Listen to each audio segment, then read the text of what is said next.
जामे रोज़ा ताजमहल उर्से कमेटी के अध्यक्ष हाजी ताहिरुद्दीन ताहिर ने कहा कि 3 दिवसीय शहंशाह शाहजहां रहमतुल्लाह अलैह का उर्से शुरू हो गया है। नवाज जौहर के बाद बादशाह शाहजहां व मुमताज़ बेगम की असली कब्रों को खोला गया। वहीं अजान पढ़ी गई, जिसके बाद गुस्ल की रस्म अदा की गई और वहां फतिहा पढ़ी गई तथा देश के लिए अमन चैन की दुआ अल्लाह से की गई।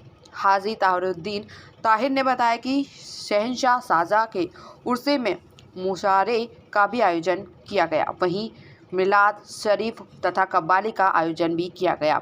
उर्से के दूसरे दिन बाद नवाज जौहर बादशाह शहंशाह शाहजहां रहमतुल्लाह अलैह की मज़ार पर संदल व गुलपोशी का आयोजन किया गया, जिसके पश्चात कव्वाली का आयोजन भी किया जाएगा।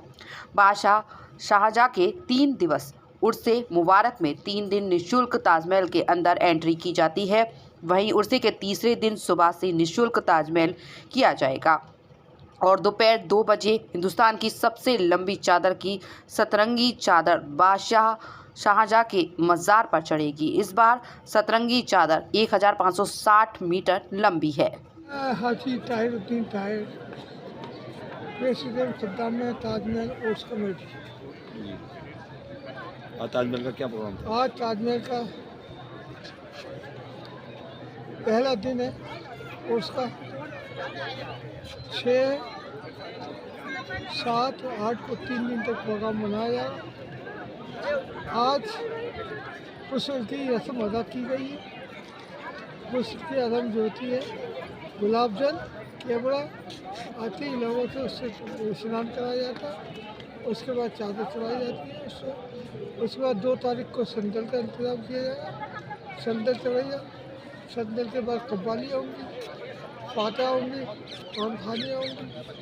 उसके बाद कल परसों 8 तारीख को दुनिया की सबसे बड़ी हिंदुस्तानी कपड़े की चादर की 1560 मीटर की चादर चढ़ाई जाएगी। शाहजहां बादशाह की दरगाह में पेश की जाएगी। ये चादर हिंदू और मुसलमान से ईसाई किसी को नहीं, ये आस्था की चादर है। ये समस्त लोग उसको चादर चढ़ाते हैं। ये किसी संस्था या किसी राजनीति की चादर नहीं है।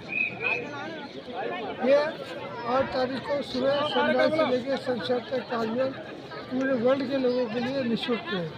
मैं सईद इब्राहिम हुसैन जैदी, अध्यक्ष ताजमहल उर्स कमेटी। आज क्या कार्यक्रम हुआ है? आज सबसे पहले 2 बजे तो मुख्य कब्रें खोली गई। मुख्य कब्रें खोलने के बाद अजान पढ़ी गई। अजान के बाद फिर गुस्ल हुआ। गुस्ल के बाद फिर चादर पोशी हुई जो है। उसके बाद कुरान का पाठ हुआ। कुरान का पाठ पढ़ने के बाद में फिर देश में अमन चैन की दुआ मांगी गई। और ये रस्म ये 369वां उर्स है और 300 तब से लेकर अब तक जो रस्में होती चली आ रही हैं वो सारी रस्में निभाई जा रही हैं। कल का जो प्रोग्राम होगा,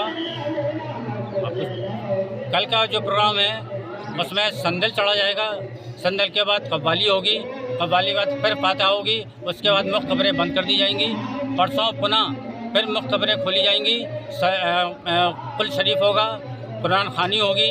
कुरान खानी के बाद में दुआ मुल्क के और आवाम के लिए दुआ मांगी जाएगी। उसके बाद फिर शाम तक चादर पोशी का सिलसिला होता रहेगा। ये कब्रें साल में एक ही बार खोली जाती हैं? ये साल में एक ही बार खुलती हैं कब्रें। ये साल में एक बार उर्स के दौरान ही खुलती हैं, उसके बाद बंद कर दी जाती है। बाकी साफ़ सफाई के लिए रोज़ाना खुलती रहती हैं, लेकिन दर्शन करने के लिए आज ही 3 दिन के लिए खुलती हैं।